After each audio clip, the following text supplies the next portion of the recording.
Hi guys, I'm Ben Love, head contractor of Barefoot Builders here in Gigante. My wife Cassidy and I were the first people to move into Prana del Sol. We're the first members of this community, and because of that it's given us a lot of time to see this place grow and see what happens to the area and during all the seasons. Now it's pretty awesome. We've got Nicole, Ryan Little, Alex and BJ Nirvana in the community with us as well.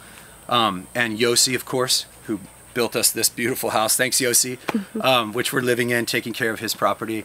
My father and my family bought lot 46, which Cassie and I plan to build on hopefully this year. So we're highly invested in this community, and we love this area. We love Gigante and we love Nicaragua. We live here 12 months out of the year. Because of that, I'm going to be handling our drainage project, which is our first project that we're going to use our allotted maintenance fund for. So we'll kind of take you through and show you around what we're doing, what we want to do, and where we want to spend the rest of the money. So.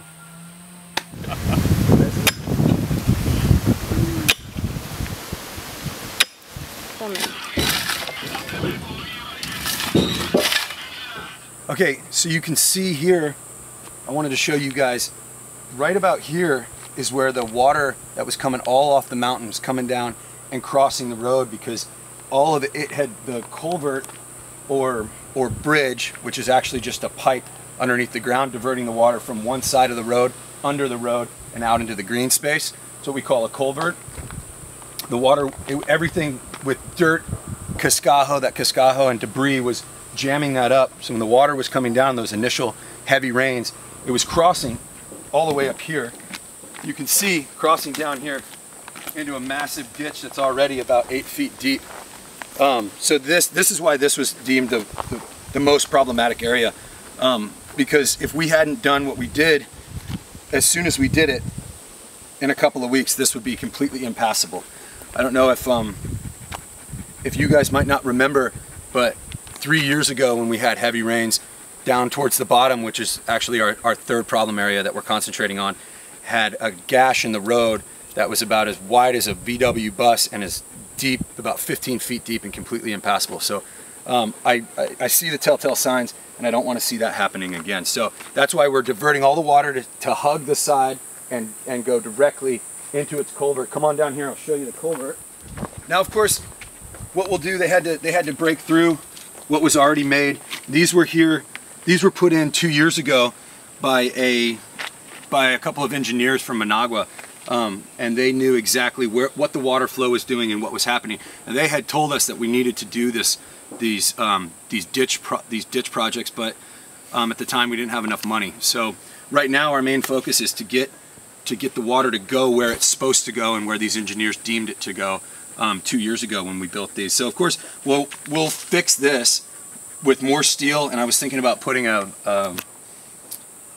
like a grill top grate on it. It'd be much easier, much more maintenance free, just easier to clean out. But the water goes in, there's a big tube piping, it goes under the ground, and then out here, and out into green space.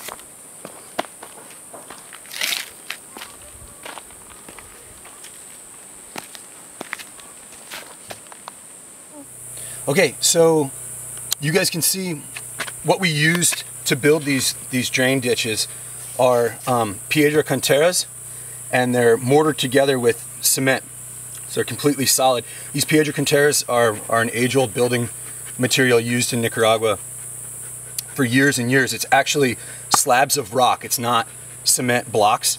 It's just pure rock, so it's super sturdy, super strong. You can see they're not finished here. What we're gonna do is put a final cap, a final finish of smooth cement over the entire thing, making it completely waterproof so that no water perforation can get through, creating a perfectly nice drain. We did it double stacked on either side to hold in the walls of the steep hills. So everywhere where it's steep, we'll do this. Everywhere else, it'll just be a single stack.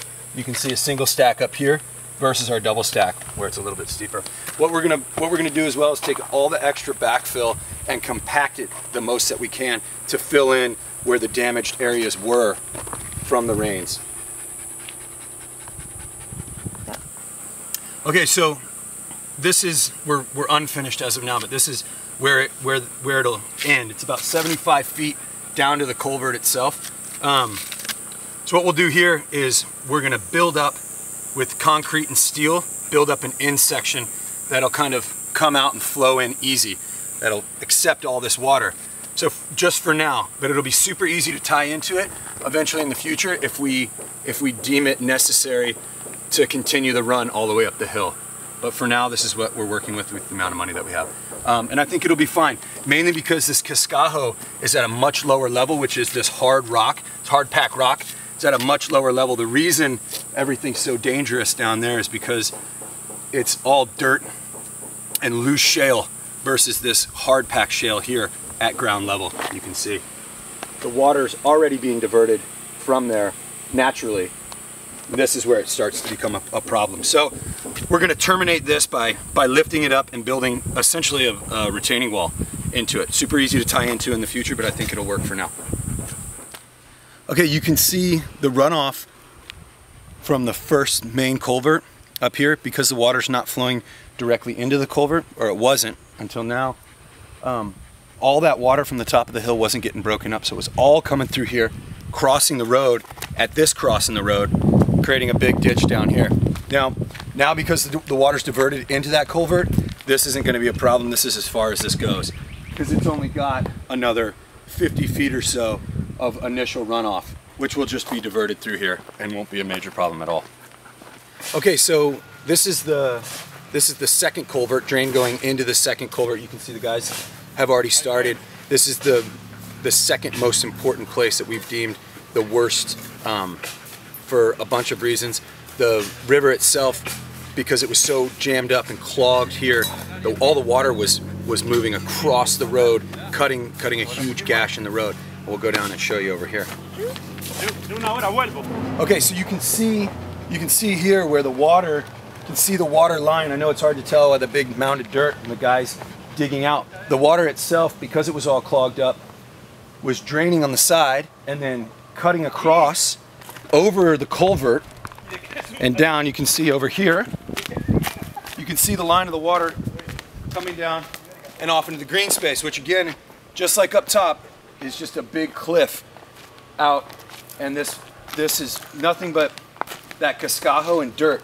So eventually, 2 months from now, huge gash across the road, impassable. So again, this is the second culvert, the second major area that we need to take care of now, first off. Muro, dos tapias creo, de Nacho, okay. con May. Y él tiene que profundizar. Okay, so you guys can see this is the third culvert, the third main culvert that the guys built 2 years ago, the engineers built 2 years ago. It's doing its job right now, so we're going to kind of leave it alone. We're close enough to the second culvert. We're only about 150 feet, 200 feet away from the second culvert, so there's not a lot of run down the mountain for the water to collect. It's at a pretty non-steep flat area as well, so you can see there's not much debris and there's really nothing clogging it up. So right now, to save money, it's doing its job. We're going to leave it here. Again, it crosses the road and goes out into the green space. The only problem with that is that once it's done with the green space, and I'll show you, there's no ditch. The other side of the road is completely trashed as well.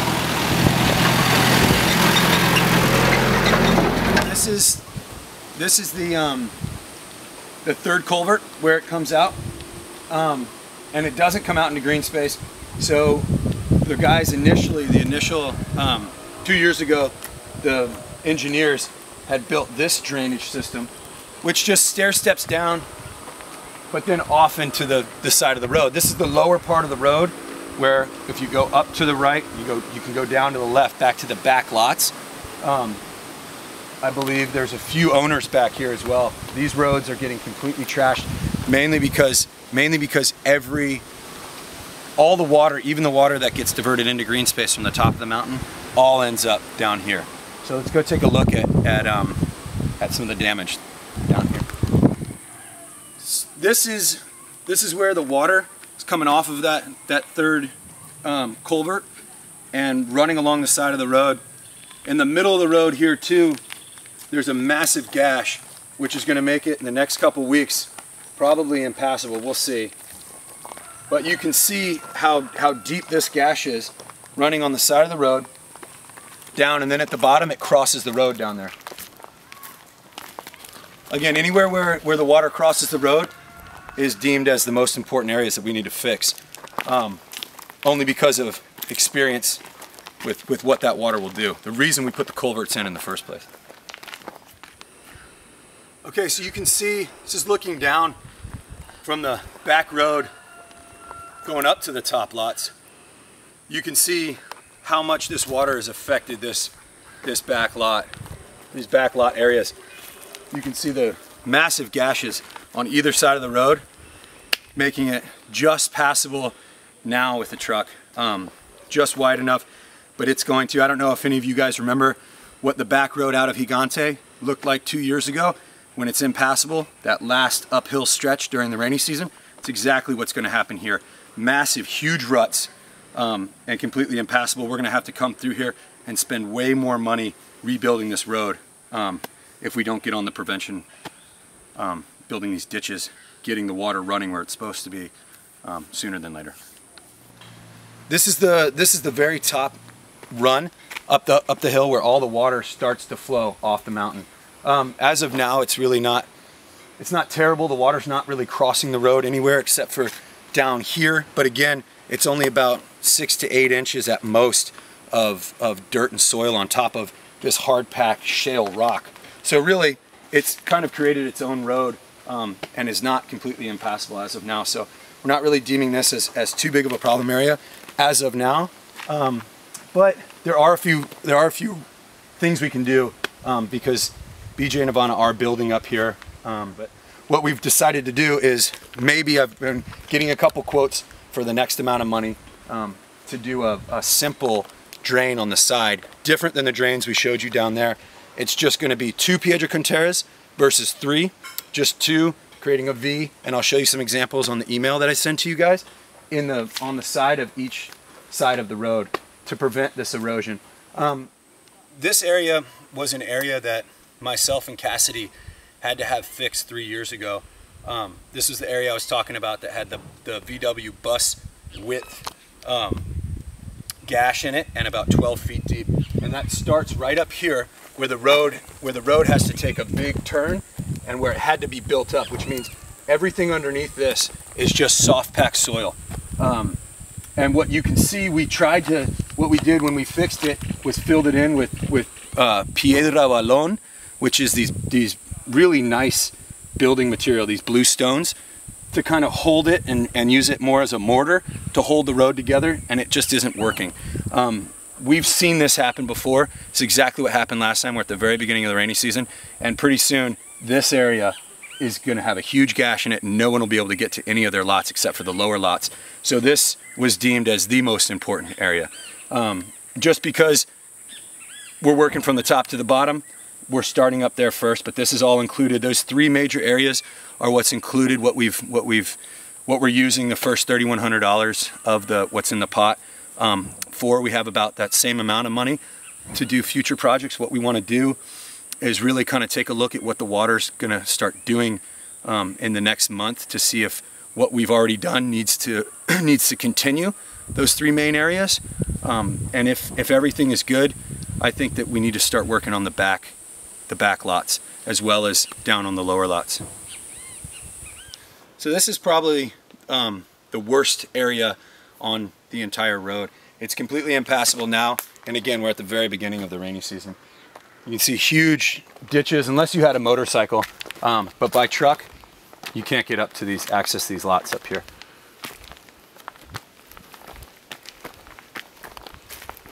Now this area, because it's such a more flat area, it's just kind of where the water starts off. This could be solved with a simple L-shaped 2 Piedra Cantera run of a ditch on the side of the road. Super simple, something like you would see on the way in from Tola on the side of the new roads that they're building on your way into Gigante. Very inexpensive, but works. You could see how nasty and gnarly these gorges are in the middle of the road from all the runoff. Again, completely impassable. Simple solution.